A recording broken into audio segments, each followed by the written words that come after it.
Muy buenos días tengan todos distinguidos oyentes de este rumbo, el rumbo de la mañana, que también es el rumbo del país y allende los mares. Doctor Ricardo Nieves, nuestro abrazo, al igual que para don Fafa Taveras, para nuestra Francis Jorge, Jessy Pérez, nuestros IES, Isidro, Ismael, Fafa.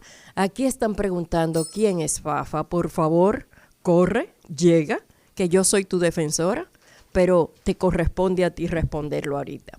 Señores, este fin de semana ha sido bastante intenso.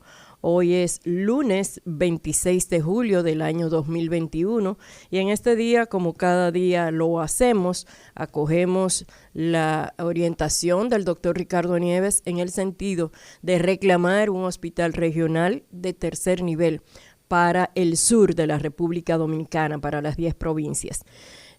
Hace un rato Ricardo hacía una exposición interesantísima del el 26 de julio como elemento histórico para la República Dominicana, vinculado a Ulises Heró Lilis. Y yo quiero referirme al 26 de julio, pero a partir de otra realidad latinoamericana que hoy por hoy nos está azotando en las costillas demográficas del continente, de la zona de América Latina. Me refiero a Cuba. Un día como hoy, 26 de julio del año 1953, se produjo lo que se denominó el asalto al cuartel Moncada, que fue una especie de semilla que dio origen posteriormente a la Revolución Cubana del 1959. Desde entonces, Cuba vive una realidad social, económica y política totalmente diferente a todas las naciones de este continente porque se instaló el régimen socialista. Algunos van más allá y hablan del régimen comunista, pero quedémonos en el régimen socialista y el desarrollo que ha tenido esa nación.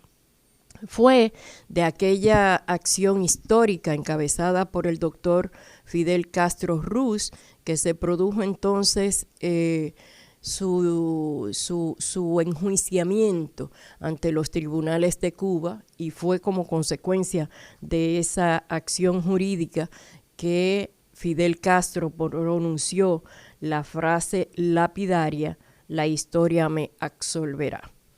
Muchas cosas han ocurrido desde aquel 1953 y posteriormente desde el 1959, cuando se llevó a cabo o se materializó la Revolución Cubana. Lo primero que se devino de esa acción fue la reacción histérica por parte de los Estados Unidos de Norteamérica, que hasta ese momento era el gendarme de las naciones, no solo de las naciones pequeñas, era el gendarme del mundo, y así se le llegó a llamar en algún momento. Ya no tiene esa condición, ya no tiene esa calidad, aunque todavía incide bastante, tanto incide Estados Unidos, que tras 29 resoluciones de parte de la Organización de las Naciones Unidas para que se levante ese embargo económico que se ha impuesto a Cuba, no se ha producido, no se ha materializado, porque una de las apenas 5 naciones que se oponen a ese levantamiento es, por supuesto, Estados Unidos, que fue la que lo generó.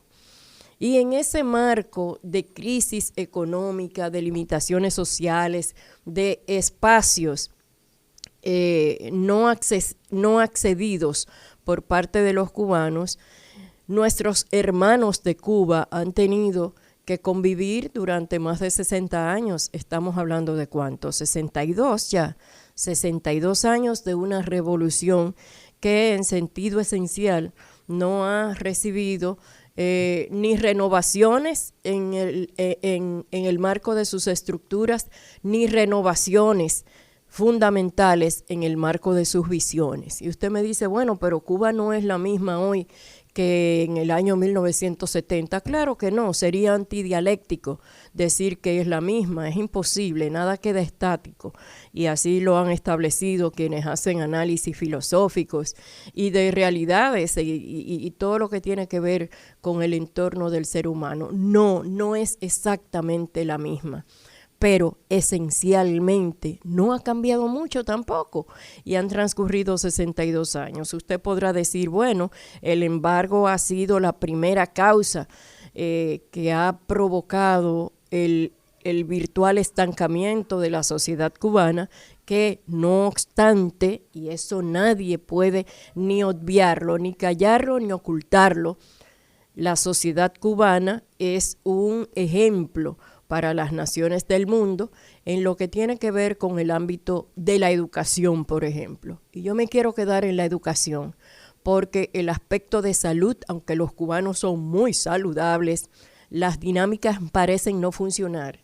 Y lo digo con conocimiento de causa. En este momento, los cubanos que han vivido los efectos de la revolución y aquellos que han debido salir de su país dejando a sus familias en esos lugares tienen como primera preocupación, y no es de ahora por el COVID-19, ha sido desde siempre, el tema de la salud y el acceso de la gente al sistema sanitario. El acceso, o sea, poder llegar a una instancia de cobertura de salud en Cuba es sumamente difícil, pero más difícil es conseguir una aspirina, conseguir un calmante, conseguir un ungüento, conseguir un asunto para tratarte tu salud estomacal, por ejemplo. Es muy difícil y en esa preocupación rondan muchos cubanos tratando de encontrar acciones que les permita dotar de medicamentos simples, elementales, a la sociedad cubana para que sus familias no tengan que padecer mayores problemas como consecuencia de un dolor de cabeza, por ejemplo, o de una fiebre alta, o de un dolor de estómago, o de un malestar en una coyuntura. O sea, cosas así, tan elementales como esa, las está enfrentando hoy, en pleno siglo XXI, la sociedad cubana. Y reitero, una de las principales causas por las que esa sociedad se maneja en ese ámbito es justamente por el embargo económico, un embargo en torno al cual suponíamos que en esta etapa de la vida no iba a existir, pero más aún que una administración gubernamental encabezada por los demócratas y en esta oportunidad por Joe Biden, podía darle seguimiento al inicio de políticas internacionales implementadas por el entonces presidente Barack Obama en torno a Cuba.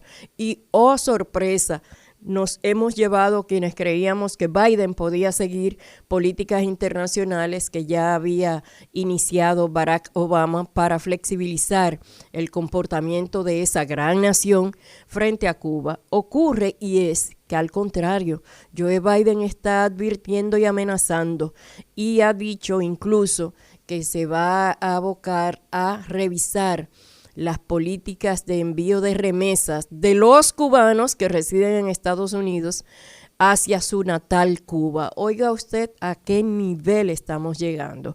Usted sabe que eso no es casual. Eso significa una mayor presión para lograr que el régimen de Castro, que aunque no están presentes los hermanos Castro en la administración pública, sabemos que Díaz-Canel obviamente pertenece al único partido que existe en Cuba, porque no crean ustedes que hay una estructura de oposición. Ustedes saben que no. No se hagan los porque sabemos que en Cuba hay un partido que es ley, batuta y constitución, el Partido Comunista de Cuba. El partido que construyó Fidel Castro a partir del éxito de ese asalto al cuartel Moncada, que hoy está de aniversario, 53, 21, estamos hablando de ¿cuánto? 64 años de ese asalto. Bueno, pues una realidad, ahí está. Y los cubanos en este momento están demandando la solidaridad. Y no lo están haciendo los que son opositores al régimen que construyó como sistema único político en América Latina. No se ha repetido una práctica o una acción parecida en América Latina y sigue Cuba ostentando la condición de ser el único país socialista en esta área.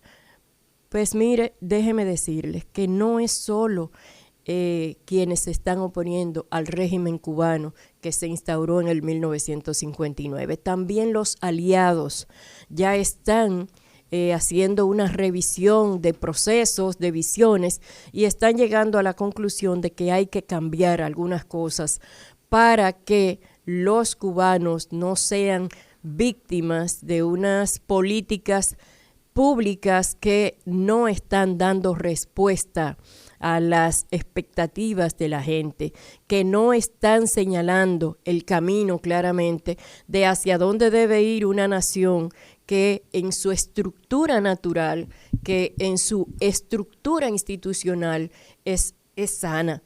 Pero aparentemente ha habido voluntades que no se han impuesto por encima de algunos, ¿cómo decimos?, de algunas debilidades humanas.